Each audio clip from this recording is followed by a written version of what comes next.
Welcome to my YouTube channel go for success. आज मैं आपको बताऊंगी अर्थव्यवस्था के प्रकार, अर्थव्यवस्था के कितने प्रकार होते हैं, विकसित अर्थव्यवस्था और विकासशील अर्थव्यवस्था के अर्थ परिभाषा व प्रकार। उससे पहले यदि आप मेरे चैनल पर नए हैं तो प्लीज़ मेरे वीडियो को लाइक और सब्सक्राइब जरूर करें। चलिए आगे बढ़ते हैं। सबसे पहले देखेंगे अर्थव्यवस्था के प्रकार कि अर्थव्यवस्था कितने प्रकार के होते हैं। तो अर्थव्यवस्था के दो प्रकार हैं। सबसे पहला है इसका स्वामित्व के आधार पर और दूसरा है विकास के स्तर के आधार पर अर्थव्यवस्था के प्रकार। तो स्वामित्व के आधार पर पहले मैं इसके बारे में आपको बता दूं कि स्वामित्व के आधार पर पूंजीवादी, समाजवादी और मिश्रित अर्थव्यवस्था आदि हैं। इसके बारे में मैंने पहले से एक वीडियो बना रखी है जिसका लिंक मैंने डिस्क्रिप्शन बॉक्स में दिया हुआ है, आप जाके वहाँ देख सकते हैं। तो आज मैं आपको सिर्फ दूसरा ऑप्शन बताऊंगी। दूसरा ऑप्शन जो है विकास के स्तर के आधार पर अर्थव्यवस्था के प्रकार, यानी कि विकास के स्तर के आधार पे। तो इसमें पहला आता है विकसित अर्थव्यवस्था यानी डेवलप्ड इकोनॉमी। दूसरा आता है अल्प विकसित या विकासशील अर्थव्यवस्था यानी डेवलपिंग इकोनॉमी। ये इसके दो हैं विकास के स्तर के आधार पे। तो आज हम सबसे पहले बात करेंगे विकसित अर्थव्यवस्था यानी डेवलप्ड इकोनॉमी किसे कहते हैं। वे देश जो आर्थिक क्षेत्र में विकसित हो चुके हैं, जहां पर औद्योगिकरण पहले से ही हो चुका है, उन्हें विकसित अर्थव्यवस्था कहते हैं। यानी कि जो चीज आर्थिक क्षेत्र मतलब धन, रुपया, जमीन या सड़क, परिवहन आदि क्षेत्र में विकसित हो चुके, औद्योगिकरण यानी उद्योग धंधे स्थापित हो चुके हैं, वह सफल हो चुके हैं, उसे ही विकसित देश या विकसित अर्थव्यवस्था कहते हैं। किसे कहते हैं? ऐसे देश हैं अमेरिका, जापान, कोरिया, ब्रिटेन व चीन। आपको पता ही होगा कि अमेरिका महाशक्ति विश्व की आर्थिक क्षेत्र में ये बहुत विकसित हो चुकी है और विश्व की सबसे बड़ी महाशक्ति अमेरिका है, ठीक है। और यहाँ पूंजीवादी अर्थव्यवस्था है। विकासशील अर्थव्यवस्था यानी डेवलपिंग इकोनॉमी, ऐसे देश जो विकसित देशों की तुलना में आर्थिक क्षेत्र में पिछड़ा हुआ है, यानी कि विकसित देशों की तुलना में आर्थिक क्षेत्र में पिछड़ा हुआ है तथा वह विकास की प्रक्रिया में आगे बढ़ रहा है, उसे विकासशील अर्थव्यवस्था कहते हैं। यानी कि वो पिछड़ा हुआ है, मतलब कि विकसित देशों की तुलना में पिछड़ा हुआ है। इसका मतलब ये नहीं कि वो एकदम पिछड़ा हुआ है, वो विकसित नहीं हुआ है बल्कि विकास की प्रक्रिया में आगे बढ़ रहा है, ठीक है। तो इसमें हैं भारत, पाकिस्तान, बांग्लादेश, श्रीलंका आदि। भारत एक विकासशील अर्थव्यवस्था है, इसने ना भी विकास किया है ना भी पिछड़ा हुआ है।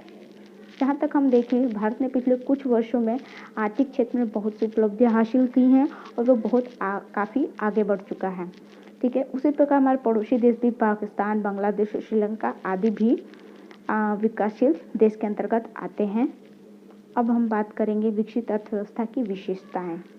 तो सबसे पहला इसका पॉइंट है राष्ट्रीय आय और प्रति व्यक्ति आय का उच्च होना। तो इसमें हम सबसे पहले दो चीज़ें आपको याद रखनी है। राष्ट्रीय आय और प्रति व्यक्ति आय किसे कहते हैं, तो पहले आप इसे समझ लीजिए।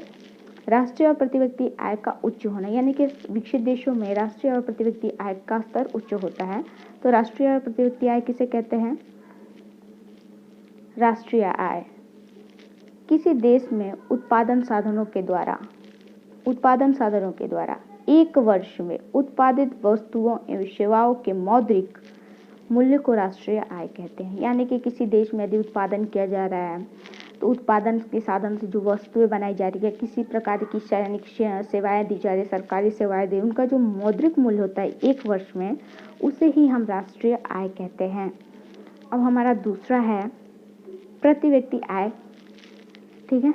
प्रति व्यक्ति आय किसी देश की राष्ट्रीय आय को उसकी कुल जनसंख्या से भाग देने पर प्रति व्यक्ति आय ज्ञात हो जाती है।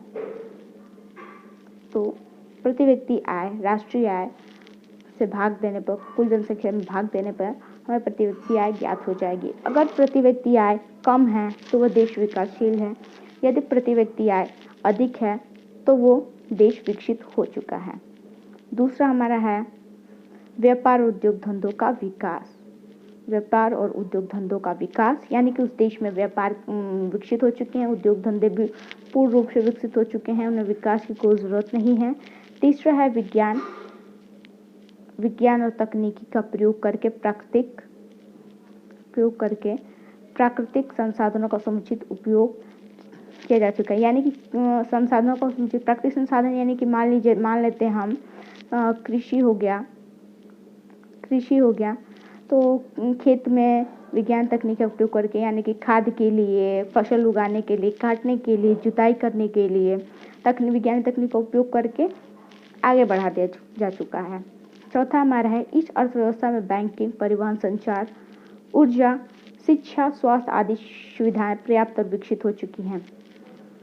ठीक है, पर्याप्त। इसमें सबसे मोस्ट क्या है, बैंकिंग, यानी कि बैंक विकसित हो चुके हैं। परिवहन यानी कि सड़कें बनाई जा चुकी हैं, रेल यात्रा, हवाई यात्रा, सभी मेट्रो आदि सुविधाएं विकसित हो चुकी हैं। संचार यानी कि कंप्यूटर से हो, टेलीकॉम कंपनियां हो, हर चीज़ विकसित हो चुकी है। शिक्षा यानी एजुकेशन लेवल हाई हो चुका है। मेडिकल सुविधाएं बहुत अच्छी हैं इस कंट्रीज़ की, क्योंकि बहुत इन विदेशी कंट्रीज़ में लोग इलाज कराने जाते हैं। यहाँ पे बहुत सारी सुविधाएं हो चुकी हैं, पर्याप्त मात्रा में भी और विकसित भी हैं। ठीक है, और हमारा पांचवा है, यहाँ उत्पादकता का स्तर ऊंचा होता है, यानी कि उत्पादन अधिक होता है। ठीक है, आय अधिक होने के कारण बचत अधिक होती है। यानी कि जब उत्पादन अधिक होगा तो आप अधिक बेचेंगे, और आप अधिक बेचेंगे तो आपकी आय अधिक होगी, और आय अधिक होगी तो आप भी अधिक बचत कर सकेंगे। ठीक है, और इसमें है, और पूंजी निर्माण की दर भी ऊंची होगी। आप बचत ज़्यादा करेंगे तो आपकी पूंजी निर्माण भी अधिक होगी। अब हमारा छठा है, इन देशों के अधिकांश लोग शिक्षित और प्रशिक्षित होते हैं, यानी कि लोग एजुकेटेड होते हैं, क्योंकि यहाँ पे एजुकेशन लेवल बहुत हाई होता है। हर व्यक्ति को अच्छी एजुकेशन मिलती है और उनका स्किल बहुत अच्छा हो जाता है। अच्छी एजुकेशन मिलने के कारण वो लोग बहुत टैलेंटेड हो जाते हैं, यानी कि शिक्षित और प्रशिक्षित दोनों होते हैं विकसित देशों के नागरिक। अब बात करते हैं सातवां, इन देशों में जनसंख्या वृद्धि पर पर्याप्त नियंत्रण पा लिया गया। यहाँ पर आप अधिक परिवार, यहाँ पर जनसंख्या वृद्धि से मतलब है कि आप अधिक परिवार नहीं कर सकते, या तो आप 2 बच्चे या 3 बच्चे से ज़्यादा नहीं कर सकते। यहाँ पर नियंत्रण पा लिया गया है, जनसंख्या वृद्धि पर नियंत्रण पा लिया गया है, यानी कि आप ज़्यादा बच्चे या फैमिली नहीं बना सकते। आठवां है हमारा, इन देशों में कृषि, पशुपालन, दुग्ध व्यवसाय एवं उद्योग धंधों में आधुनिक तकनीकी अपनाए जाने के कारण उत्पादकता का स्तर ऊंचा होगा। यानी कि मैंने पहले ही बताया, उत्पादन आपका अधिक होगा तो आप अधिक बेचेंगे तो आपकी आय अधिक होगी, और आय अधिक होगी तो आपकी पूंजी भी अधिक होगी, आप अधिक से अधिक धन अर्जित करके रख सकेंगे। ठीक है, ये सब कारण है विशेषताएं हैं विकसित अर्थव्यवस्था की। अब बात करेंगे विकासशील अर्थव्यवस्था की विशेषताएं। तो इसमें सबसे पहले है राष्ट्रीय आय प्रति व्यक्ति आय का निम्न होना। जाहिर सी बात है कि अगर राष्ट्रीय आय प्रति व्यक्ति आय निम्न होगा तो विकासशील देश कैसे हो सकता है, विकसित कैसे हो सकता है, कौन सा वो विकासशील देश होगा। पूंजी का अभाव, विकासशील देशों में पूंजी का अभाव होता है, यानी कि यहाँ पे पूंजीपति नहीं होते, कोई ज़्यादा पूंजी लगाने वाला नहीं होता, यहाँ पे पूंजी का अभाव होता है। दूसरा है आधारभूत सुविधाओं का आधारभूत सुविधाओं से तात्पर्य हमारा है कि कोई सड़क परिवहन नहीं है, रेलगाड़ी नहीं है, बैंकिंग की सुविधा नहीं है, लोन लेने की सुविधा नहीं है, ना श्रमिक मिल पाते हैं, ना पूंजी मिल पाती है, ना ही बिजली मिल पाती है, ना ही मशीनें मिल पाती हैं। इन सब सुविधाओं के अभाव कारण भी यहाँ विकासशील देश है। औद्योगिक पिछड़ापन और अल्प शोषित प्राकृतिक संसाधन, यानी कि यहाँ पे औद्योगिकरण नहीं हुआ है, औद्योगिक पिछड़ापन है। अल्प शोषित प्राकृतिक संसाधन तो अधिक है, परंतु इनका तकनीकी पिछड़ापन और अल्प शोषित प्राकृतिक संसाधन। ठीक है, प्राकृतिक संसाधन मतलब प्राकृतिक संसाधन अधिक हैं लेकिन तकनीकी चीज़ें नहीं हैं हमारे पास, यानी कि वो आधुनिक उपकरण के अभाव में यहाँ पिछड़ापन हो जाता है। हम प्राकृतिक संसाधनों का पूर्ण रूप से उपयोग नहीं कर पाते। अब हमारा है आर्थिक असमानताएं। आर्थिक असमानताएं से हमारा तात्पर्य है कि कोई वर्ग अधिक अमीर है, कोई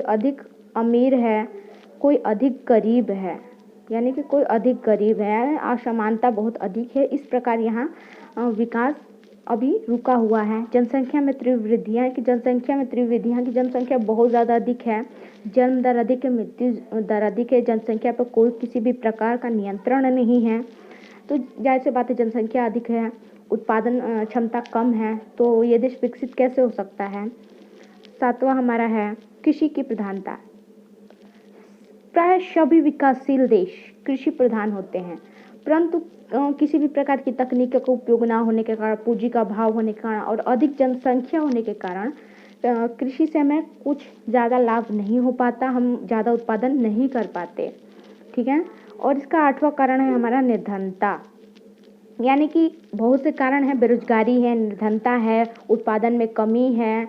इस कारण यहाँ के लोग बहुत अधिक निर्धन हैं, जो निर्धन है, जो जिस कारण यह देश विकसित नहीं हो पाते, ये विकासशील हैं। ठीक है। तो मुझे लग रहा है कि आपको वीडियो मेरी समझ में आई होगी।